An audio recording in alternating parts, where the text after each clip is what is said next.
O Chucrute FC é um podcast em parceria com Alemanha FC, Fußball BR e Rádio MW.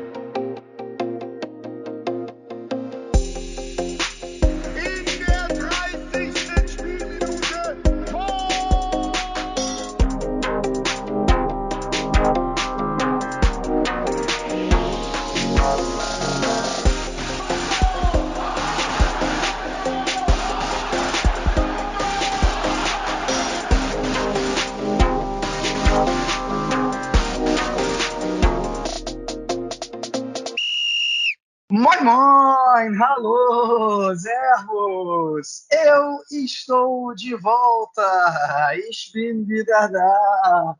Pois é, meus amigos, eu, Vitor Lederman, depois de mais de um mês afastado do Chucrute FC por motivos de férias, estou de volta. Pois é, depois de 3 anos, eu fui curtir 3 semaninhas no Brasil com a família, né? Como eu falei, não ia para o Brasil há 3 anos, por conta aí dessa maldita pandemia. E agora, com as coisas melhorando um pouco mais, principalmente aí no Brasil, né? Porque na Alemanha a coisa está voltando a ser complicada, mas pelo menos no Brasil as coisas estão ainda um pouco melhores do que na Alemanha. Deu para ir. Foi bom demais, né, cara? Bom demais. Não deu para acompanhar tanto a Bundesliga, por isso que não consegui participar, né? Quando você só fica 3 semanas no Brasil, os compromissos eles são aos montes e num período curto de tempo. Então, praticamente, você não tem tempo para nada. E isso inclui ver jogos de futebol. Né? Sendo bem honesto, o único jogo que eu realmente consegui ver foi o jogo entre Augsburg e Bayern de Munique, que foi numa sexta-feira à tarde. Então, enfim, amigos e família estavam nesse momento todos trabalhando, deu para ver o jogo, mas tirando isso, não consegui ver nada. E é engraçado, né? Porque nesse meio tempo, vale dizer, aconteceu muita coisa. Seja comigo, seja no campeonato alemão, né? Comigo, eu tive a maravilhosa oportunidade de conhecer os companheiros do Chucrute FC que moram no Rio de Janeiro, né? A gente só se conhecia pelo Skype e deu para se encontrar pessoalmente. Não foi o melhor dos encontros porque o tempo não estava muito bom lá na Praia do Leme, né? Choveu pra caramba, mas de todo jeito foi muito legal. Também, claro, como eu falei, ver a família toda. Deu para encontrar o pessoal do podcast 4231, quem conhece. Aí o Vitor Gama, a Julinha Faber, a Raíra, enfim. E mando aqui meu abraço para eles. Também foi legal tomar ali uma cerveja com eles em Copacabana. E chegou o momento de voltar também, né? Aliás, no momento de voltar, tive alguns contratempos. No primeiro contratempo, você já pode perceber que eu estou tossindo um pouco aqui. Eu peguei essa maldita gripe que virou surto no Rio de Janeiro. Só fiquei tranquilo que não era Covid porque eu me testei e aí pude voltar tranquilo. Mas, pô, foi duro, foi ruim. O meu último dia de Brasil eu não pude me despedir das pessoas por conta dessa maldita gripe. Mas, enfim, faz parte. E ainda fui obrigado a voltar para a Alemanha com a tristeza de ver o Flamengo perder a Libertadores, né? Aliás, parabéns ao Guilherme Ferreira. Mas, para mim, foi um sábado triste, né? De estar voltando para a Alemanha depois de férias muito boas e ainda com o Flamengo derrotado e ainda doente. Então, o sábado passado, para mim, foi bem complicado.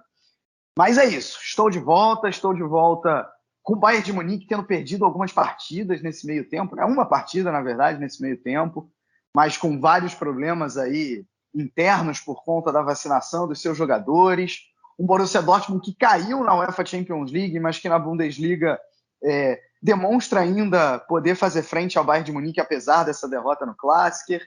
Teve um mês de novembro em que o Frankfurt ganhou tudo e antes não ganhava nada. O Freiburg perdeu todas as partidas e antes estava muito bem, né? E aí dezembro começou com essa maravilhosa rodada que a gente vai falar agora, né? Justamente com o Frankfurt perdendo e o Freiburg vencendo, né? Ou seja, voltando tudo ao normal, como do jeito que eu deixei a Alemanha há exato um mês atrás. Estamos gravando no dia 5 de dezembro, né? E eu saí da Alemanha no dia 5 de novembro. Então é incrível. E para me acompanhar hoje aqui, para a gente falar dessa já até perdi a conta, 16ª rodada? É isso? Não, viajei. Não, 14ª rodada. 14ª. 14ª rodada, vocês já ouviram a voz dele, né? Como eu falei na introdução, o cara que eu tive o prazer de conhecer pessoalmente aí no Brasil. Guilherme Monteiro, triste com a derrota do Borussia Dortmund no Clássico, mas nesse meio tempo o Botafogo garantiu o acesso e o título da Série B, né? Esqueci de falar isso aí na minha introdução. O que você tem a dizer aí, seja de futebol brasileiro, seja de futebol alemão, Guilherme? Eu Nos não vou falar, brinde com eu o não, seu comentário inicial. eu não vou falar de nem A nem B, eu vou falar de você, porque, pô, foi muito foda. Eu acho que conhecer você. Gente, quando você. Cara, vou falar minha experiência pessoal quando eu conheci o Vitor. Eu tava andando assim no calçadão de Copacabana, geralmente, aí do nada eu deparei o Jonathan. Aí quando eu olho do lado do Jonathan tem um ser muito pequeno. Aí eu fiquei, what the fuck, o Vitor é desse tamanho, ele parece uma formiga. Aí porque eu sou alto pra porra. Aí beleza, né? Esse é o Vitor. Aí a gente foi lá e tal, se cumprimentando e tal, tomar uma cerveja, como ele já descreveu aí. Foi uma parada bem bacana e bem divertida, apesar da chuva naquela quinta-feira, não lembro a data agora também, que eu não sou tão. Tô ficando meio velho e meio ruim de data também. Mas foi isso, né? E futebol, nem sempre também dá para ficar sorrindo das duas frentes, né? Dortmund deu presentes muito negativos. E quem eu esperava mais presentes negativos durante o ano todo, pelo que se transcorria até julho, me deu uma felicidade imensa, que foi eu estive no estádio no jogo do acesso, no dia 15, na semana seguinte, né, no dia 21, a gente foi campeão da Série B. E agora estamos aqui, né, no Chucrute, né, essa rodada, que foi uma rodada cheia de gols. A gente teve só por 2 jogos ali. A gente teve 14 gols, né, 6 do Freiburg e 8 no jogo do Leverkusen do Greuther Fürth. Então, mais uma rodada também cheia de gols. E se a gente pontuar também, teve a grande vitória do Bayern. Né? Acho que a reação do Julian Nagelsmann depois do jogo diz muito que representa essa vitória de um clube que vinha em crises, né? Reunião de conselho pesada, uma equipe devastada pela questão da Covid, enfim, patrocínio do Qatar, né? Por causa do tema geral dessa assembleia do dia 25 de novembro. Enfim, foi uma vitória muito representativa para levantar de novo o Bayern a liderança do campeonato de forma mais tranquila. É perfeito, né? Acho que é bem isso, e só mais um adendo aí sobre o nosso maravilhoso encontro, né? Que acho que você descreveu muito bem. É porque, para quem só conhece a minha voz, ou de repente até conhece a minha cara pelo Twitter, que de vez em quando eu gravo os vídeos sobre a rodada, né? É realmente bem isso que o Guilherme descreveu mesmo. Assim, eu sou muito mirradinho, muito pequenininho. Eu não chego nem a 1,65 de altura e sou magrinho também. Então, realmente, quem não conhece acaba se surpreendendo, como foi o caso aí do nosso Guilherme Monteiro, né? Mas é isso, é isso. A genética acabou me dando uma altura e um peso que está muito abaixo da média mundial e da média do Brasil. E é assim que eu convivo no meu dia a dia, né? Mas é isso, então, depois dessa introdução até mais longa, vamos realmente ao que interessa. Vamos falar da 14ª rodada, que inclui o nosso maravilhoso Der Klassiker. Bom, então, acho que vale a pena a gente já começar de uma vez com esse jogo entre Bayern de Munique e Borussia Dortmund.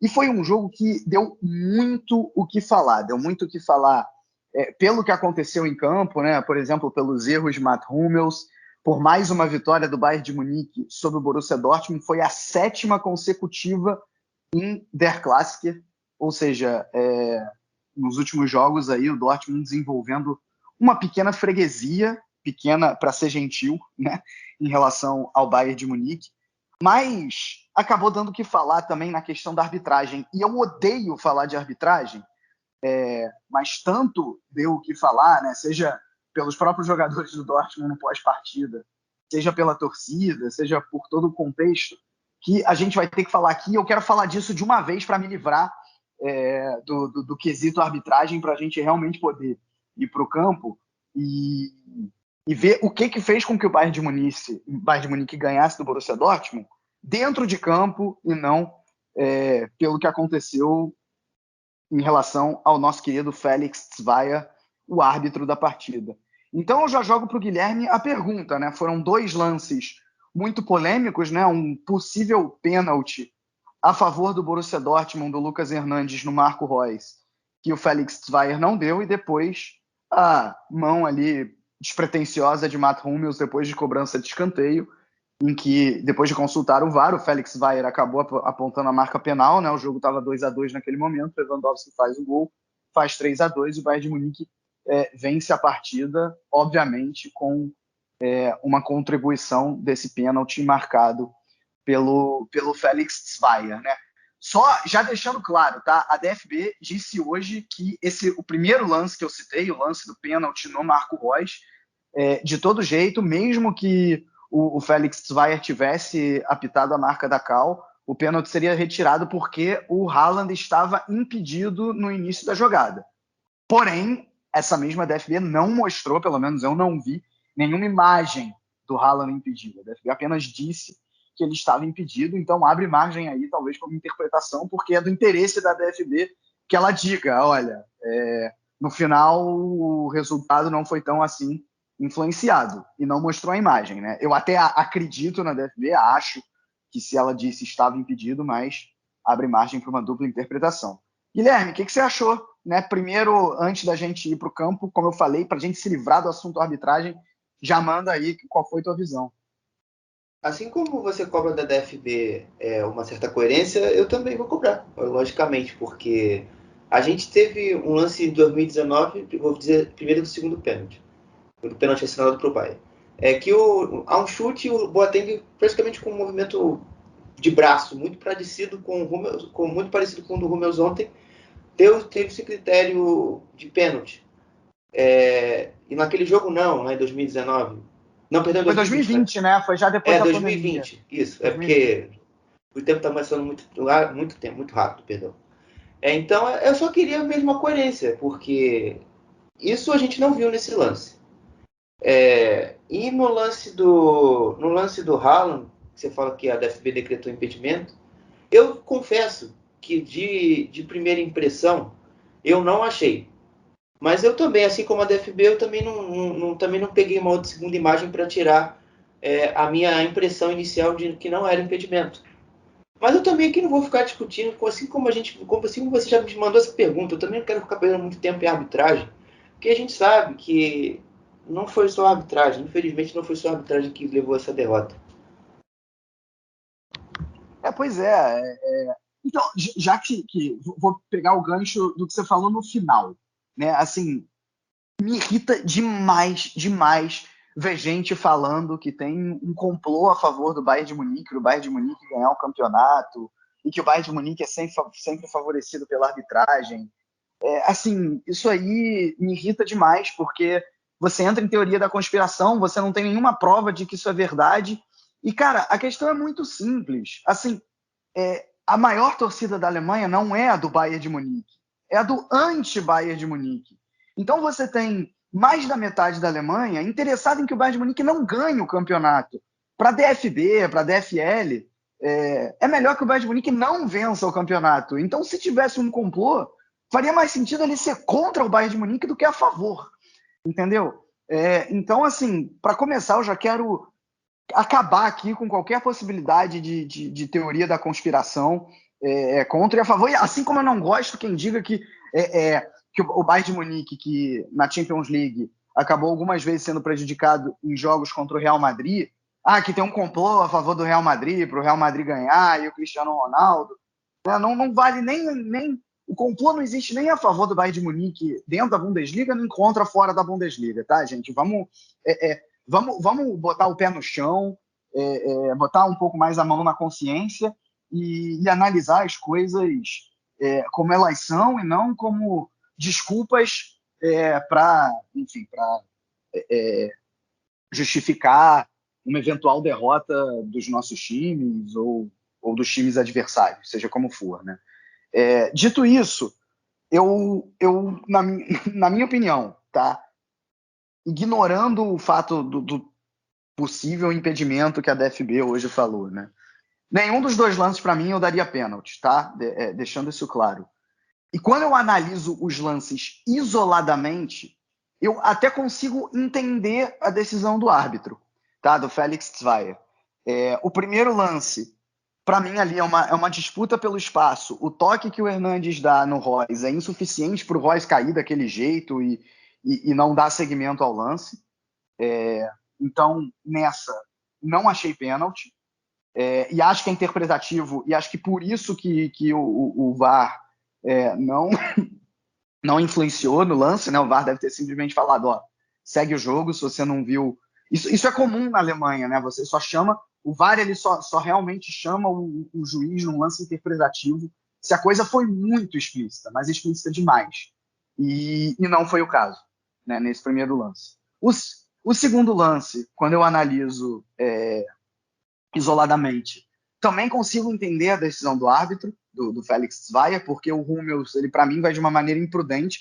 Ele não vai com o braço aberto, mas ele vai praticamente sem olhar para a bola, ele assume ali um risco da bola bater na mão dele, a bola bate, o juiz dá pênalti. Eu não daria, eu acho um preciosismo exagerado, até porque a bola está muito perto do outro jogador do Dortmund ali no momento, então o Hummels mal consegue ver, ele certamente não teve intenção de tirar a bola com a mão, não acho que ele ganhe alguma coisa com isso, porque se a bola não bate na mão dele é bater no corpo, basicamente.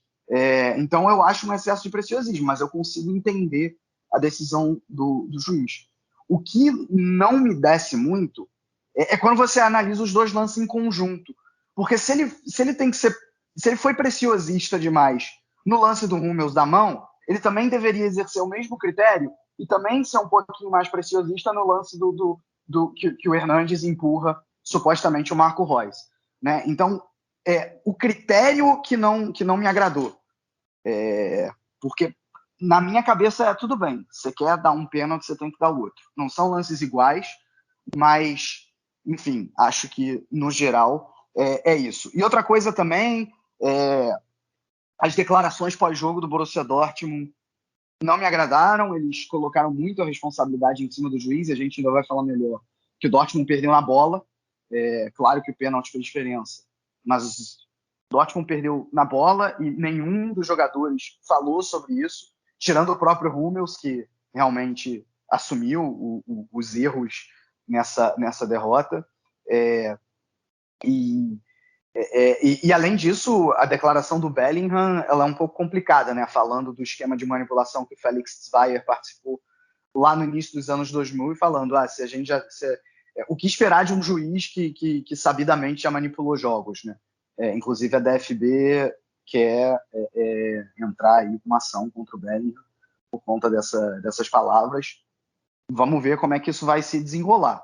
E eu acho também que você chegar e dizer que o Felix Zweier não pode apitar um jogo desse, eu discordo, porque a partir do momento, enfim, que ele foi absolvido, e ele foi absolvido em algum momento dessas acusações, ou talvez não absolvido, mas afastado por um momento, ou seja, ele pagou a pena dele, a partir do momento que ele pagou a pena dele, ele tem que ser avaliado como qualquer outro juiz, e se ele é capacitado para avaliar esse jogo, eu acho que o esquema de manipulação não deveria fazer parte disso. Você pode achar que a partir do momento que ele participou de um esquema de manipulação, ele não deveria nunca mais apitar, mas a partir do momento em que isso é aceito, normal ele ser escalado para seja qual for o jogo. E o Felix Zweier é um juiz que gosta de aparecer. Eu até coloquei no meu Twitter um exemplo de um jogo em 2016, por coincidência o Dortmund estava nessa partida também, uma vitória do Dortmund sobre o Leverkusen, em que ele expulsa o técnico do Leverkusen na época, o Roger Schmidt. O Roger Schmidt se recusa a sair, em vez dele chamar um segurança para tirar o técnico, sei lá, adotar uma medida, tá bom, então o jogo vai ficar interrompido e eu vou ficar aqui esperando até ele sair. Não, ele decide ir pro vestiário, aparecendo para as câmeras, indo pro vestiário, interrompendo o jogo, falando, tá, enquanto o Roger Schmidt não sair, eu não volto do vestiário. Ou seja, quis aparecer mais do que os jogadores, e é padrão dele isso. E foi o que acabou acontecendo, né? Apareceu mais do que os jogadores nessa partida. Isso é tudo que eu tenho para dizer de arbitragem. Agora, sobre o jogo, Guilherme, me diga o que você achou. Assim, na minha opinião, como eu falei, acho que o Dortmund perde na bola, perde nos erros individuais do Mats Hummels, mas honestamente foi um dos melhores Dortmunds que eu vi em Der Klassiker em muito tempo. Não sei se você concorda comigo nessa avaliação e me diz também onde que o Bayern conseguiu ganhar essa partida. Assim, o jogo foi bom do Dortmund, e como assim, eu não vi há algum tempo, como você disse aí nessa sua frase. Mas assim, se a gente for avaliar duramente, eu acho que se tem um responsável que prejudicou mais o Dortmund foi o Hummels e a própria cabeça. Eu gostei do que eu vi de questão de vontade e de disposição, mas eu não gostei muito no sentido de psicológico. Você tomou um gol do Bayern, você se afobou, se perdeu na cabeça, perdeu a cabeça, né? A gente também, depois do terceiro gol, você já tinha a questão da lesão da cabeça do Julie Brandt, e aí você também não conseguiu excluir esses problemas do seu jogo. Não que os atletas tenham que, obviamente, 100%, mas vamos lá, colocar a cabeça no lugar de novo. Eu acredito que talvez fosse um ponto que o Dortmund tem que sempre melhorar, a questão da mentalidade, né? Eu já tinha demonstrado uma preocupação depois da lesão do Brandt, mas enfim, taticamente eu não achei que o Dortmund também deveu alguma coisa ao Bayern, não. O Dortmund foi até melhor em vários sentidos, né? Principalmente na questão defensiva. Quando o Dortmund recuperava a bola, tinha muita ação, muita gente ali para sair já rápido e ligar o contra-ataque, né? O Jude Bellingham, o Brandt, o Royce e o Haaland estavam bem demais nesse sentido. Eu até achei que o Haaland talvez faltou um pouco mais de precisão nos passos finais para o Dortmund criar mais chances de gol. E também faltou uma falta de precisão dele também na questão daquela finalização ali nos 37 minutos do primeiro tempo, que ele, na única grande chance ali antes do gol dele, cara a cara com o Neuer, entre aspas, né? Que ele tinha ganhado do Upamecano na corrida e chutou para fora. Mas fora isso, eu não achei que o Dortmund deveu ao Bayern, não. E o Bayern, muito bem, dos jogos recentes, principalmente com a bola, que é uma preocupação que eu acho que os bávaros tinham no geral, né? Sem o seu principal articulador, o Kimmich, com Tolisso e Goretzka, que são uma dupla de perfil diferente do Kimmich, dava esse medo, né, de você falhar muito ali na frente e dar um contra-ataque a todo instante. Mas as jogadas que saíram mais pelos lados, né, usando muito o Sané, o Pavard mais no primeiro tempo, né, já que ele estava na lateral direita, e o Goretzka também funcionaram bem. O Bayern conseguia trocar bons passes ali e acionar muito bem o Anthony Davis, o Alphonso Davies, pelo lado oposto. E foi isso que o Bayern construiu uma boa partida. Foi nisso que o Bayern fez o seu jogo ser eficiente e positivo, no geral, do Der Klassiker. Eu acho que a tua leitura foi boa. Eu achei um Der Klassiker muito bom, assim, de qualidade nas duas equipes, né? Os dois times, à sua maneira, tentando chegar ao gol, né? Eu acho que o Bayern sentiu muito a falta do Kimmich, aliás, não só nessa partida, né? Nesse período todo aí em que o Kimmich está ausente. Bom, já até falei sobre isso, na minha opinião, por uma burrice, uma ignorância muito grande. E está prejudicando a sua equipe, né? Porque eu vi uma certa facilidade, principalmente quando o Dortmund recuperava a bola, de fazer a bola chegar, principalmente com o Bellingham, né? No Royce, no Haaland, e aí castigando a defesa do Bayern, que dá para dizer que talvez não tenha ido tão bem, né? O Upamecano não fez um jogo bom. Aliás, se o Hummels errou de um lado, num grau menor, obviamente, o Upamecano errou no outro, né? No segundo gol ele também não afasta a bola do jeito que ele tem que afastar. No primeiro gol, acho que o Alphonso Davies erra.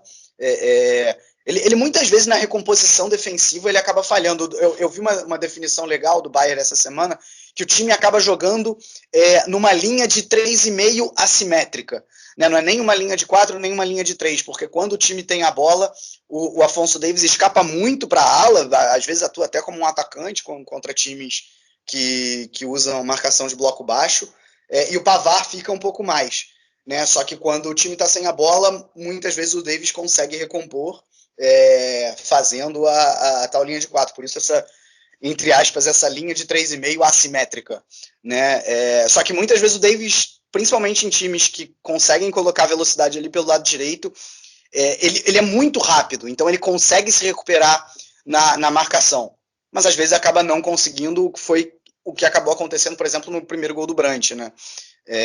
Então, assim, se o Dortmund teve erros defensivos, o Bayern de Munique também os teve. Só que o Bayern de Munique tem um time melhor, né? É inegável isso. Então, acho que venceu muito no talento também, na capacidade, por exemplo, no primeiro gol do Thomas Müller, de saber pressionar o Hummels na hora certa. Tem um Lewandowski ali que faz muita diferença. Tudo bem que, pelo outro lado, o Haaland também faz, né? Mas acaba que o time do Bayern de Munique é um time mais pronto, é um time melhor. E agora, dá para dizer, esses 4 pontos aí que separam o Bayern de Munique e o Borussia Dortmund, eles correspondem mais ao que é o campeonato até aqui, né? A gente falou isso várias vezes ao longo do campeonato, que um pontinho só que existia antes dessa partida, ele era completamente enganoso.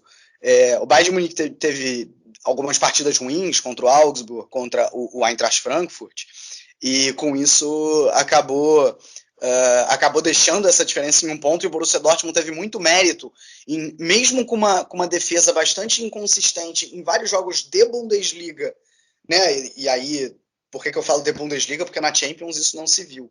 Mas na Bundesliga você viu em vários dos jogos uma defesa que você não podia confiar, uma defesa que em vários momentos sofreu gol, mas uma defesa que em vários outros momentos conseguiu deixar os seus adversários longe do gol, né? E com isso, e claro, com o talento da frente, com Haaland, com Reus, com Bellingham, o Borussia Dortmund até aqui tinha conseguido fazer frente ao Bayern de Munique, e nesse jogo em específico fez frente ao Bayern de Munique, tanto é que foi 3-2, poderia ter perdido para qualquer um dos lados, só que acho que os 4 pontos dizem mais o que o Bayern de Munique fez até aqui no campeonato e o que o Borussia Dortmund fez até aqui no campeonato, mas obviamente tem muita Bundesliga ainda pela frente, não tem nada decidido.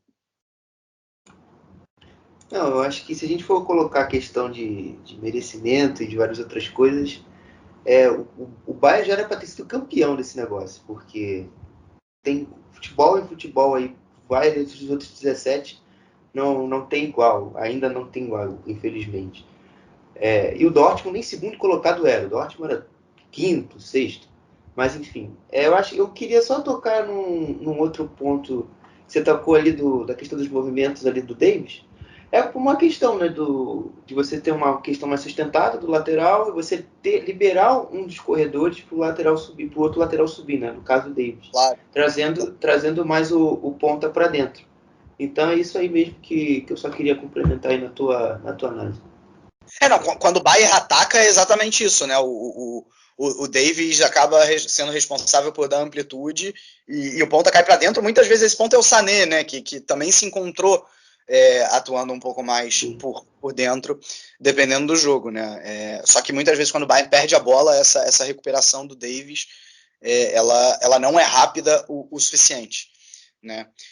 Bom, enfim, acho que de clássica a gente falou bastante, né? E como eu disse, fico feliz que a gente tenha falado de bola. Acabou tocando no ponto da arbitragem, mas falou de bola, o que é mais interessante. Para a gente continuar falando de bola, vamos falar do terceiro colocado, o time que talvez aí sonha com perseguir Bayern de Munique e Borussia Dortmund. Estou falando do Bayer Leverkusen, que é verdade que estava pegando lanterna nessa rodada, é verdade. Só que não tomou conhecimento desse lanterna, fez um resultado bastante simbólico para nós brasileiros que falamos de futebol alemão, né? Fez 7-1 em cima do Greuther Fürth. O primeiro tempo o Bayern já mostrava um domínio, fez 3-1. E no segundo tempo, a estrela de Patrick Schick resolveu aparecer, né? Ele fez nada menos do que 4 gols, e esses 4 gols num intervalo de tempo muito rápido. Lembrou até aqueles 5 gols do Lewandowski contra o Wolfsburg, só que foram, entre aspas, só 4. Né? A primeira vez aí que um jogador do Leverkusen faz 4 gols numa partida de Bundesliga, e tá aí na frente, na terceira posição. E é curioso isso, Guilherme, porque o Leverkusen, vale lembrar, coisa de 2 meses atrás, estava dividindo a liderança com o Bayern de Munique, aí tomou uma goleada jogando em casa, teve uma sequência por todas as competições de 5 jogos sem vitória. Parecia que ia acontecer o mesmo que ocorreu no ano passado, né, que ia degringolar absurdamente, não ia conseguir nem chegar em Champions League, de repente vem a recuperação, 4 jogos sem derrota, 3 jogos 3 vitórias consecutivas. Também a classificação na Conference League está encaminhada. E está aí muito bem, né? O Zeuane, que teve ali um certo momento de complicação, né? Justamente esse que eu citei, agora navega por águas mais tranquilas, fazendo aí esses 7-1 no Greuther Fürth. E aí minha pergunta o Bayer Leverkusen, acho que olhando para o Bayern de Munique é muito complicado, né? Porque o time é muito melhor realmente, o desempenho, a diferença de desempenho é gritante, mas pelo menos dá para sonhar em brigar pelo vice-campeonato com o Borussia Dortmund, ou é exagero? Não, o Leverkusen inteiro, ele é muito melhor que por exemplo, alguns outros times que estão à frente dele, né? Enfim, talvez obviamente não, tecnicamente talvez não o Dortmund, mas em desenvolvimento, em desempenho, o Leverkusen é superior ao Dortmund. Eu não falo isso aqui, não é de hoje, não é de outras semanas. São de outras semanas. Então, ontem foi só uma concretização disso. Mas apesar dessa vitória de 7-1, eu acho que ela pode transparecer que foi algo muito tranquilo e muito fácil. Mas não, o Fürth até o 4-1 ainda tinha jogo, apesar de soar estranho. O Fürth também não deixou fácil. O Leverkusen teve até alguma dificuldade, às vezes, de recuperar a bola e chegar ao ataque. Quando chega ali o 4-1, eu defini aqui no meu relatório aqui que eu fiz do jogo, como o João Almirante disse para o Vasco, quando o Vasco perdeu para o Guarani na Série B, o Fürth descansou. O Fürth descansou e não tinha mais fôlego, não tinha mais perna, e aí veio a sequência dos 3 gols que decretaram o 7-1. Mas assim, apesar de talvez não ter feito um grande primeiro tempo, o Leverkusen ainda assim foi superior. O Andrich e o Pala, o Ezequiel Palacios tiveram boas partidas ali marcando, sempre tirando muitos espaços de ação do Dudziak, do Higrota, que são os principais articuladores do Fürth ali no meio campo, e também do time Tillmann.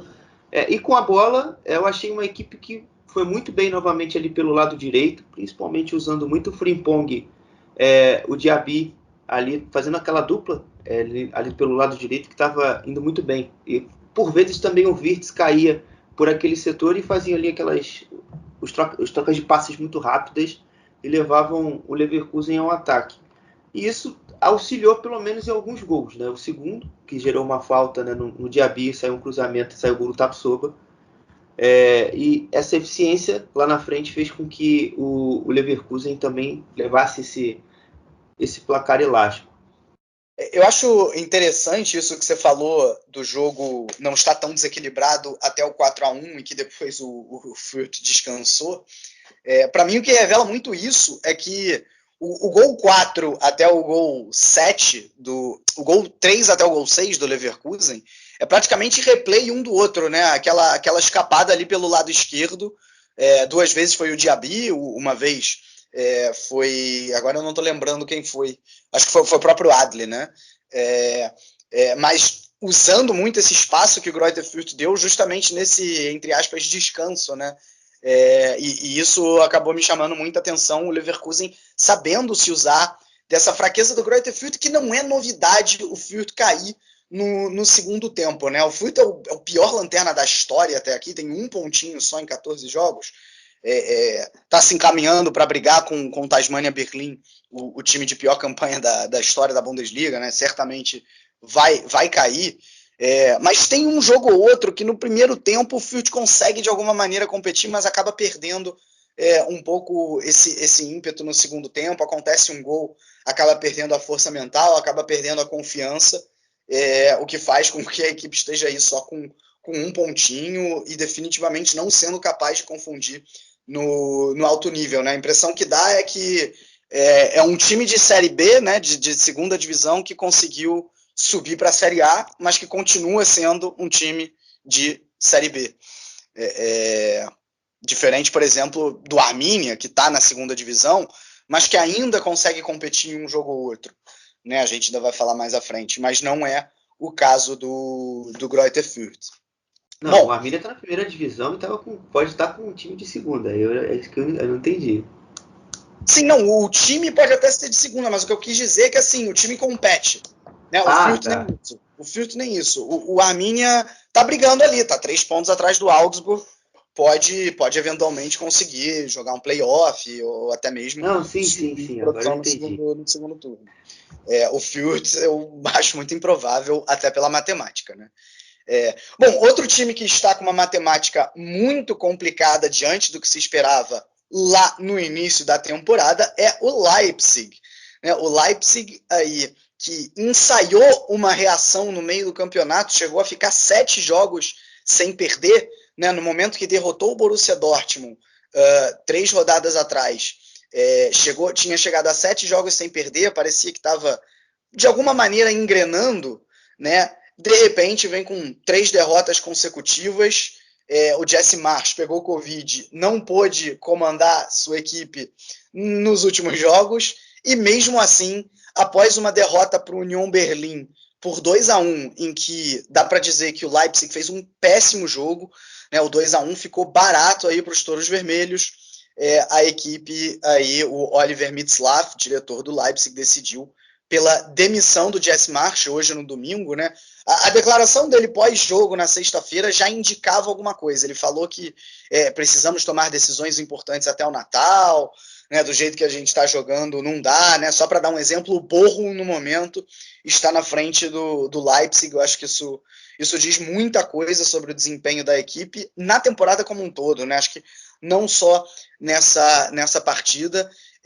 E vale dizer que o que mostra também como o Leipzig está mal é que é a primeira vez que é a primeira vez na primeira divisão que o Leipzig demite um técnico, e só a segunda na pequena história do Leipzig, a pequena história de 12 anos até aqui, né? Então, de alguma maneira, isso representa uma quebra de paradigma, e também vai ser a primeira vez desde que o clube foi fundado que um técnico não completa uma temporada, pelo menos, à frente aí da equipe. Assim, é justa. Antes disso, Guilherme, é entendível a demissão do Jesse Marsch? E além de ser entendível, ela é justa? Entendível e justa são, porque o Leipzig não desempenha um futebol interessante desde que o Marsch chegou, né? A gente sempre viu muitos lapsos de desempenhos interessantes, né? Eu acho que o jogo contra o BVB algumas semanas atrás foi um desses lapsos, foi um jogo muito bom da equipe do Jesse Marsch. A gente viu também contra o Stuttgart na segunda rodada também um jogo bom do RB, mas também fica muito, como eu disse, né? São lapsos, não são coisas constantes. Então isso, para mim, já é algo passível de demissão. Assim como, por exemplo, no Hannover, a gente viu trazendo para uma outra realidade, essa mesma situação. O Jan Zimmermann definitivamente não conseguiu fazer com que o Hannover evoluísse. E também mereceu a demissão. Todas as demissões de técnicos na Alemanha, pelo menos tirando a do Oliver lá do Holstein Kiel, é uma demissão justa. Então, é isso aí. Eu concordo. O jogo de ontem, não, de sexta-feira, ele nem estava no banco. Mas, assim, é só mais uma soma daquilo que o Marsch estava desenvolvendo, né? Uma equipe que, quando precisa propor, tem muita dificuldade, até um pouco diferente muito do time do Julian Nagelsmann, né? Que sempre via as equipes jogar com uma altura mais baixa do campo, mas conseguia ter soluções para resolver para enfrentar essas equipes mais defensivas. A equipe do Leipzig ficou muito presa ali na marcação das laterais do Union. Então foi mais um jogo padrão desse time do Leipzig frente a um Union que, se venceu de 3, poderia ter vencido de 2, perdão, poderia ter vencido de 3, de 4, de 5 com alguma facilidade. Eu acho que é bem isso que você falou. Eu acho interessante também a comparação com o Nagelsmann, porque se o time se uma coisa que o Leipzig tinha com o Nagelsmann era repertório, né? Era repertório ofensivo. E isso claramente se perdeu, à exceção dos lapsos que você citou, né? Claramente se perdeu aí com o Jesse Marsch. É um time que basicamente depende muito do Nkunku e dos seus brilhos, né? E ele até, mais uma vez, nesse jogo conseguiu se destacar, fez o gol numa falha do Luther, do goleiro do Union, mas muito pouco, né? Então é realmente entendível e justificável e justa essa demissão do Jesse Marsh. Só fica a pergunta, quem vem no lugar, né? Porque o Bayer Loza vai assumir interinamente, né? Ele que era o auxiliar, mas se é para trocar o Jesse Marsh por alguém que bem ou mal conhece a filosofia da Red Bull, né? Porque era o técnico do Salzburg, para trazer um técnico que não conhece essa filosofia e que não vai acrescentar em muita coisa, talvez fosse melhor dar mais tempo aí pro Jesse Marsh, né? Por que eu tô falando isso? Porque não vai vir outro Nagelsmann. Teve jogador aí dando declaração. Aliás, isso é outra questão, né? Parece que o Jesse Marsh não conseguiu conquistar muito o vestiário, né? Teve jogador dando declaração. O Brobbey sair do jogo contra o Leverkusen aos 37 minutos do primeiro tempo, eu acho que ali pegou realmente essa questão aí do relacionamento dele com o grupo, né? Apesar de não estar ali à frente, mas foi uma ordem do Marsh para o Bayer Loza tirar o Brobbey do jogo. É isso, assim, acho que esse exemplo do Brobbey é só mais um. Ele chegou a dar declarações criticando a equipe, e aí outros jogadores também chegaram a falar, né, que viam o Jesse Marsh como um técnico mais limitado do que o antecessor. O problema é que o antecessor é o Nagelsmann, né? Eu acho até um pouco de covardia comparar, né? Mas de todo jeito o trabalho não era bom, né? Então o Jesse Marsh fica aí sendo o terceiro técnico na primeira divisão a ser demitido, né? O Van Bommel já tinha sido. O segundo, não? Ah, é verdade, terceiro, né? Teve o Van Bommel, né? No Van Bommel e o Paul Dardai, agora que eu lembrei. Paul Dardai, a gente vai falar mais. Já tinha até esquecido do Van Bommel. Exatamente. Né? E só para destacar o Union também, né? Que poderia ter ganho de maneira tranquila. Até também, outra coisa que eu achei curiosa nessa rodada é que, assim, o Union venceu com 2 bolas paradas, o que é padrão da equipe, né? A bola parada do Union é realmente muito forte. Só que, além disso, as chances criadas foram muitas, né? Muito contra-ataque desperdiçado, muitas vezes puxado pelo Kruse, né? É curioso isso. A maioria dos contra-ataques que a gente vê, como que eles costumam ser? Eles costumam ser em velocidade, né? Um jogador, ele corre muito e acaba acelerando. O Kruse não, ele acelera o contra-ataque de outra maneira, né? Ele acelera com passe magistral, muitas vezes, que coloca os jogadores numa situação muito boa para finalizar, além dele próprio muitas vezes chegar para finalizar, né? E o Union Berlim fez isso várias vezes, ficou só no 2-1, como a gente disse. Poderia ser tranquilamente mais. O Union vence um jogo importante, né? Diria até contra um adversário direto, e está aí muito bem, mais uma vez, pela terceira temporada consecutiva, está muito bem, nessa até melhor do que nas outras, né? Na sexta posição. Bom, e outro time que está muito bem, surpreendentemente, com os mesmos 23 pontos do Union Berlim, mas à frente pelo saldo de gols, é o Hoffenheim. O Hoffenheim que está com 4 vitórias nos últimos 5 jogos, enfrentou um Eintracht Frankfurt, que, como eu falei no início do cast, também vinha bem, né? Tinha vencido as 3 partidas do mês de novembro, né? Ou seja, eram 2 times que estavam em alta, e nesse duelo o Hoffenheim acabou levando a melhor. Levou a melhor, pelo menos no resultado, porque no desempenho, já dando a minha opinião, eu diria que não foi tão assim. O Frankfurt começa melhor a partida, abre o placar, né, com o Borré. Eu acho que o Borré abrir o placar, acho que simboliza muito também uma melhora do Frankfurt, né, porque ele não teve um bom início e aí agora aparece aí para abrir esse placar. O Frankfurt continua pressionando, poderia ter feito o segundo gol, e aí, meio que como os alemães gostam de dizer, né, aus dem Nichts, do nada, num belo chute do Geiger, o Hoffenheim empata, aí sim assume o comando da partida, faz 2-1 e 3-1, mas o Frankfurt ainda tenta correr atrás, diminui com um golaço do Paciência, um belo domínio numa bola difícil ali dentro da área, ainda tenta pressionar para chegar no empate, mas acabou ficando nisso, né? Eu acho que não é exagero dizer que o Frankfurt foi melhor na partida, mas no final das contas o que conta é a bola na rede, e nisso o Hoffenheim foi melhor. O que você, não só desse jogo, Guilherme, mas como um todo, o que você está vendo nesse Hoffenheim que realmente faz com que a equipe fique aí na 5ª posição no momento?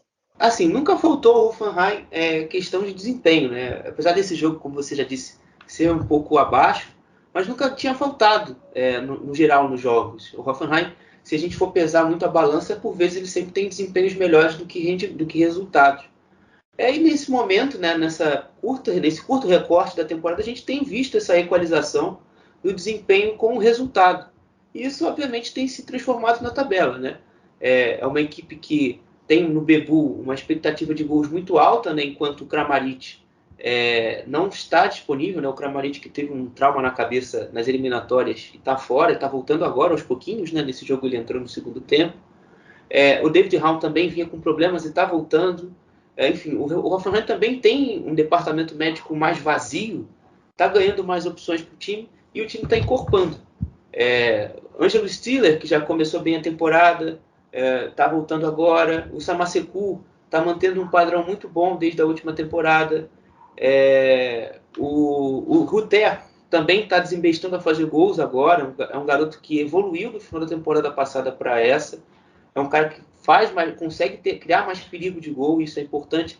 O Hoffenheim sempre tinha muita preferência de gols focadas no Bebu e no Kramaric. Você está tendo o Ruter com esse desempenho, entregando os gols. Então, está tudo começando a sinergia do time está começando também a ajudar a questão também do resultado, porque a bola também está começando a entrar. Acima de tudo é isso, porque o desempenho acho que sempre esteve ali.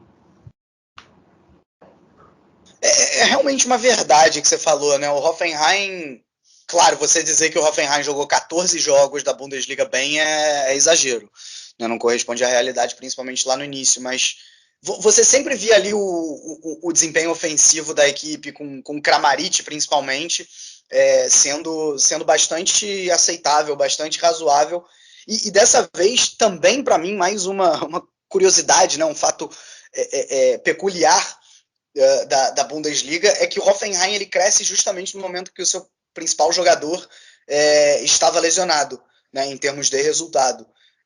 O que mostra também uma certa não dependência do Kramaric, apesar dele ser o principal jogador da equipe, né? E ver o Dabur, ver o próprio Baumgartl, que dessa vez começou no banco, mas que também está sempre ali fazendo um golzinho ou outro, né? Você citou agora o George Rutter, que também está indo bem, então realmente o Hoffenheim crescendo bastante. E só sobre o Frankfurt, acho que, né, é não deixar a peteca cair em termos de desempenho, né? Melhorou claramente nos últimos jogos, esse jogo não foi ruim, né? A gente já viu jogos muito piores do Frankfurt na temporada. Manter o foco, né? Já está aí a 5 pontos longe da zona do rebaixamento, para navegar em águas mais tranquilas do que foi lá no princípio de temporada. O Oliver Glasner, aos poucos, pelo menos, parece acertar essa equipe. Bom, e assim, agora... Perdão, Vitor. Assim, eu acho que é mais importante ainda, eu acho que o Glasner ter achado a espinha dorsal dele. A gente tem a questão ali da zaga, né? O Makoto Azeb, ficou até uma discussão nessa semana. Makoto Azeb ou Hinteregger, que está voltando de lesão? Ficou o Azeb tem jogado bem demais. Eu não acho que ele tenha que sair da equipe. O Lindstrom parece que também se encaixou com Kamada, Costa e Tiboré. Eu acho que isso é o mais importante dessa retomada do Frankfurt. Eu vi, como você disse, o jogo foi bom. Então é só manter essa atuada. Que você vai conseguir progredir na temporada e alcançar coisas melhores. O Frankfurt parece ter retomado aquilo que ele tinha até a segunda rodada contra o Arminia, apesar de ser um extrato de 2 jogos. Parece que o time está voltando ao que deveria, em tese, ser. É exatamente isso, né? Assim, assino embaixo tudo que você falou, né? E agora, passando aqui para outros jogos da rodada e com comentários rápidos, né? Se Frankfurt e Hoffenheim fizeram um duelo das tendências positivas, né, dos times que vinham bem, a gente teve um Mainz e Wolfsburg, que eram de times que vinham mal nas últimas rodadas, né? O Mainz não vencia há 3 jogos e o Wolfsburg a mesma coisa, né?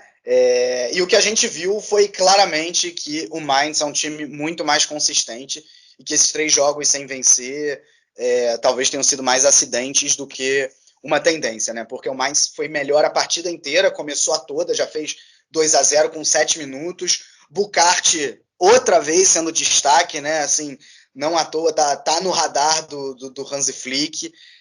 depois de ter feito um excelente europeu sub-21 com a camisa da Alemanha, e agora vem sendo o principal destaque ofensivo desse Mainz aí, que não teve qualquer dificuldade para vencer o Wolfsburg. A verdade é que o Wolfsburg vai repetindo o que aconteceu com o Van Bommel, né? O Van Bommel começou muito bem, o Wolfsburg chegou até a liderar a Bundesliga, e aí acumulou derrotas em sequência, foi demitido.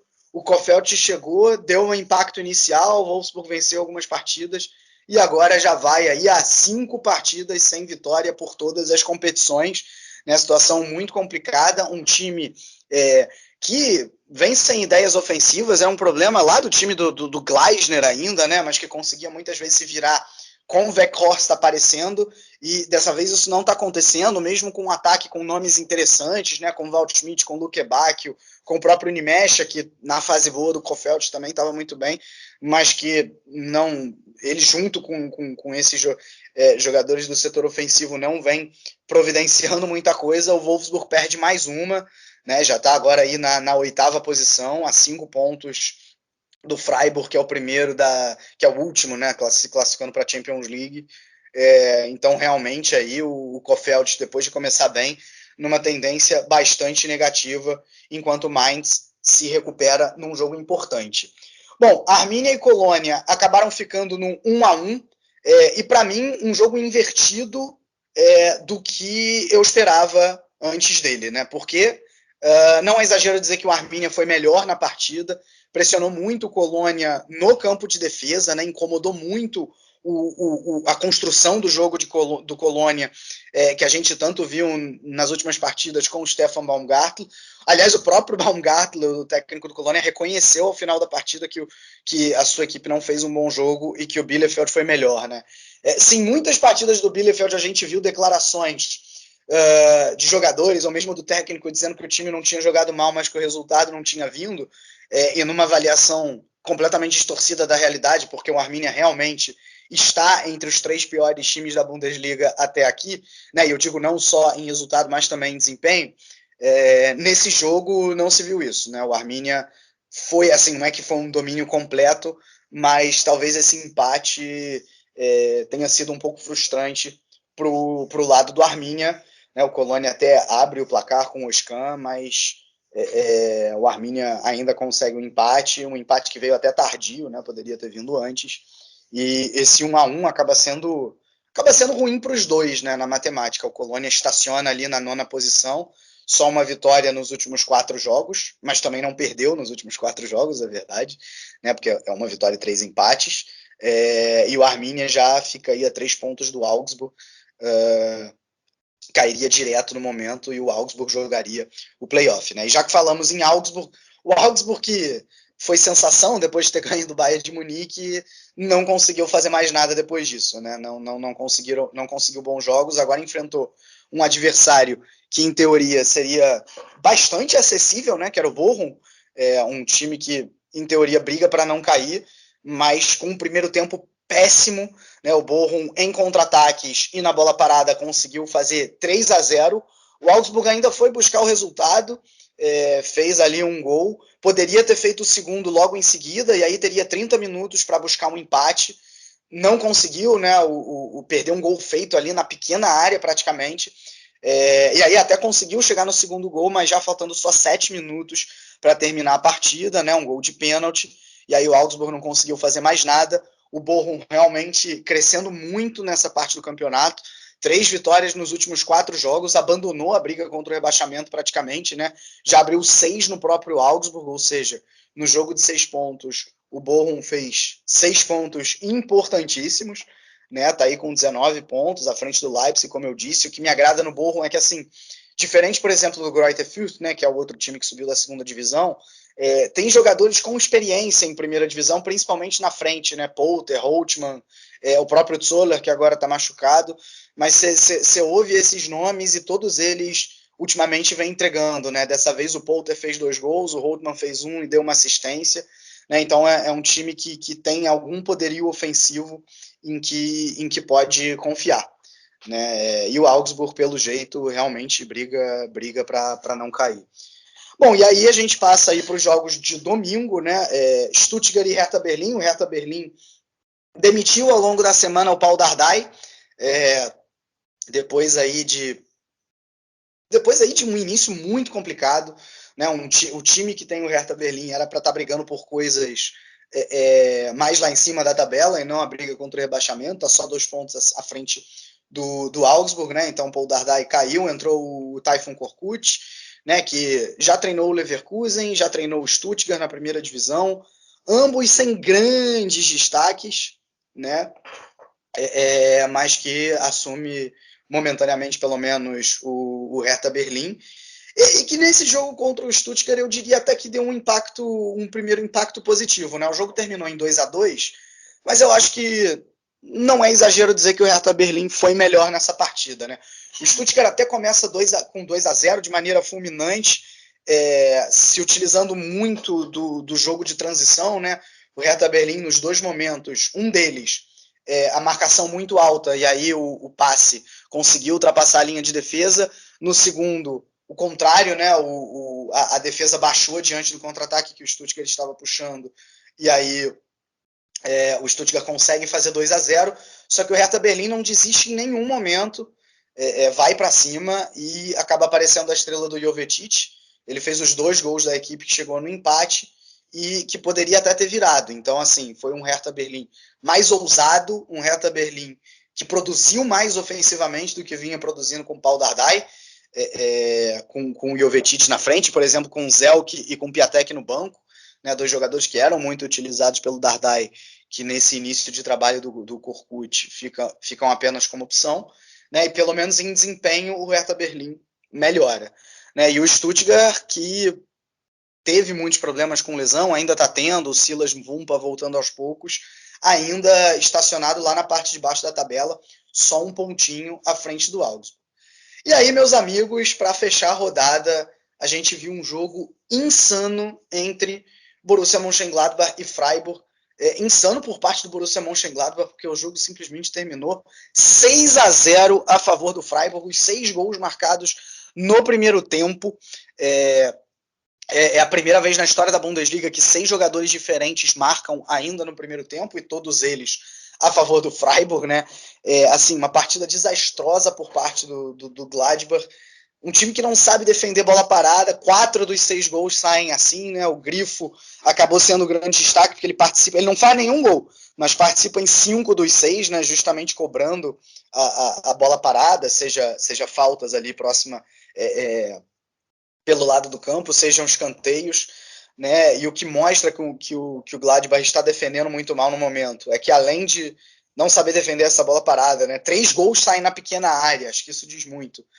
São 10 gols sofridos nos últimos 2 jogos, já tinha perdido de 4-1 pro Colônia, o derby do Rio Reno na semana passada, e agora faz esse papelão aí diante do Freiburg, completamente soberano, muito eficiente na frente do gol, né? Faz o 6-0 no primeiro tempo, no segundo só administra, e surge até como uma certa resposta, né? Porque o Freiburg vinha de 3 derrotas consecutivas, estava invicto até então, e aí de repente perde 3, mas volta a vencer, vitória importante para se colocar outra vez na 4ª posição, em zona de Champions League, 25 pontos. A campanha que vem fazendo o Freiburg até aqui é impressionante, né? Se teve um ensaio de queda nas últimas 3 rodadas, parece realmente ter se recuperado com um jogo soberano, diferente do próprio Gladbach, que vai ganhando uma pressão absurda em cima do Adi Hütter. Eu não vou o Max Eberl, após a partida, desconversou assim, sobre uma possível demissão, mas eu não vou me surpreender se a gente, ao longo da semana, vê aí a 4ª troca de técnico na Bundesliga e ela acontecer no Borussia Mönchengladbach, porque assim, os últimos 2 jogos foram muito ruins e o time em nenhum momento da temporada realmente demonstrou uma regularidade que você possa confiar, né? Bom, meu caro Guilherme, algum comentário aí sobre esses 5 jogos que eu acabei de falar? Só pontuar a questão do Borro, porque não só o desempenho é empolgante na relação resultado-pontos, mas também eu acho que até mesmo na questão da surpresa, porque jogadores que na segunda divisão da temporada passada que a gente não via com tanto espaço e tanto destaque, estão se destacando nessa temporada. O Soma Novotny se tornou ali um 14º, 15º jogador. O Mazovic e o Pantovic, os jogadores que também não fizeram grandes aparições na temporada passada na segunda divisão, estão bem nessa temporada na primeira, e estão surpreendendo, né? Jogadores assim como Eduard Löwen, que chegou com uma certa pompa por ter vindo do Hertha Berlim, não tem tido tanto destaque quanto eles, por exemplo. E agora também o time deles tem mais opções, né? Na defesa, principalmente. O Maxim Light, que foi um grande jogador na segunda divisão e se machucou na primeira rodada, está de volta. Então ele já conta mais uma opção defensiva. Apesar da lesão do Manu Riemann, né, o ídolo do clube e tal, o Bruno, né, que é o Michael Lessa, é um goleiro reserva bom, e ontem jogou de novo contra o Augsburg, né, a única partida dele que tinha sido contra o próprio Augsburg na Copa da Alemanha, e é um time que tá bem, tá disputando bem os jogos. Eu tenho gostado muito do que tenho visto, e acho que até vai conseguir escapar do rebaixamento com alguma tranquilidade nessa temporada. Realmente o futebol jogado até aqui aponta para isso, né? Bom, com isso a gente fecha aqui. Realmente falamos dos 9 jogos aí dessa rodada. Existe muita Bundesliga além de Der Klassiker, né? E provamos isso nesse episódio. E bom, agora a gente vai falar de segunda divisão, de Frauen Bundesliga, e destacar, ou melhor, e falar os destaques da rodada. Bom, então, segunda Bundesliga, a gente vai ouvir o nosso Mr. Zweite Liga, Thiago Barbosa. Diz aí pra gente como é que tá a segunda Bundesliga, Thiago. Olá pessoal do Chucrute FC, quem está falando aqui é o Thiago Barbosa do Bundesliga Brasil 2. Falar o que aconteceu nessa 16ª e penúltima rodada da Zweite Liga, com o Fortuna Düsseldorf surpreendendo ao derrotar o vice-líder Darmstadt, o Werder Bremen goleando, o São Paulo vencendo o Schalke 04, se sagrando campeão de primeiro turno, e o Hamburgo derrotado após 13 jogos na competição pelo Hannover 96. Esse foi o melhor que aconteceu nessa rodada número 16 da Zweite Liga. Nas partidas de sexta-feira, o Darmstadt recebeu o Fortuna Düsseldorf e venceu pelo placar de 3-1. Já o Werder Bremen enfrentou o Erzgebirge e goleou pelo placar de 4-0. Já nos jogos do sábado, o Hansa Rostock recebeu o Ingolstadt e ficou no empate em 1-1. O Nuremberg recebeu o Kostenkiel e venceu pelo placar de 2-1. O Sandhausen recebeu o Paderborn, ficou no empate em 1-1. O líder São Paulo recebeu o Schalke 04 e derrotou pelo placar de 2-1. Já nas partidas de domingo, o Dinamo Dresden recebeu o Karlsruhe e venceu pelo placar de 3-1. O Hannover 96 enfrentou o Hamburgo e derrotou pelo placar de 1-0, quebrando a invencibilidade de 13 jogos dos dinos na competição. Já o Heidenheim recebeu o Regensburg e derrotou pelo placar de 3-0. Então a classificação atual está assim: o São Paulo na liderança isolada com 35 pontos, se sagrando campeão de primeiro turno, seguido do vice-líder Darmstadt com 29 pontos e o terceiro colocado, o Regensburg, com 28 pontos. Já na zona de rebaixamento, o Erzgebirge é o 16º com 14 pontos, seguido do 17º e penúltimo colocado, Sandhausen, com 12 pontos, e na lanterna da competição, o Ingolstadt com 7 pontos.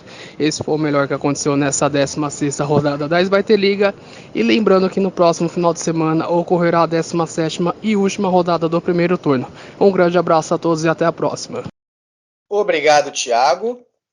E também tivemos a volta, né, da Frauen Bundesliga aí, depois de data FIFA e de data FIFA no futebol feminino. Tivemos a volta. E, amigos, olha, se no início da Frauen Bundesliga a gente estava esperando talvez aí uma polarização entre Wolfsburg e Bayern de Munique, que os outros times não teriam vez, a gente está se surpreendendo, né? Porque apenas 3 pontos separam o primeiro do quarto colocado e 5 pontos separam o primeiro do quinto colocado. Ok, os líderes são Wolfsburg e Bayern de Munique, são, mas há times perseguindo, né?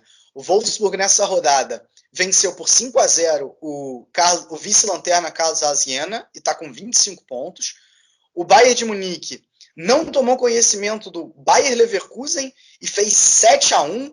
Não, melhor. Não, isso mesmo, 7-1 na rodada, né? Ou seja, mais um 7-1 além aí do Leverkusen em Greuther Fürth, e está com 24 pontos. O terceiro colocado é o Hoffenheim, que também fez 7-1, só que no Werder Bremen, com 23, e o Eintracht Frankfurt está logo ali atrás com 22, isso quem empatou nessa rodada com o Turbine Potsdam, que é justamente o quinto colocado com 20. Né?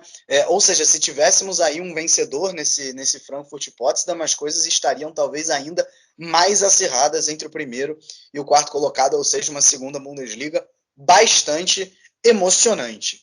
E, sem mais delongas também, vamos direto. Guilherme, diz aí pra gente os teus 3 destaques e, claro, o gol da rodada.